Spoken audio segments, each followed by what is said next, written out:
किम कर्मेति कवयोप्यत्र मोहिताः तत्य कर्म प्रवक्ष्यामि यज्ञात्वा मोक्षसे शुभात्।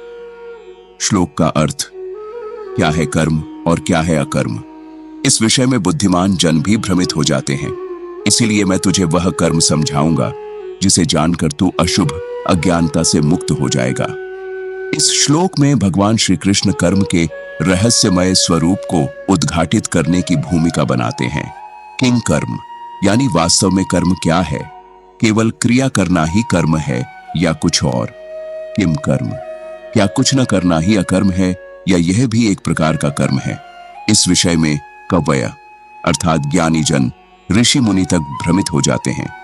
इसलिए श्री कृष्ण स्वयं कहते हैं, मैं तुझे सच्चे कर्म का ज्ञान दूंगा और यह ज्ञान तुझे अशुभ यानी पाप, अज्ञान और बंधन से मुक्त करेगा। अगले श्लोक में भगवान श्री कृष्ण कर्म की व्याख्या गहनता से करते हैं।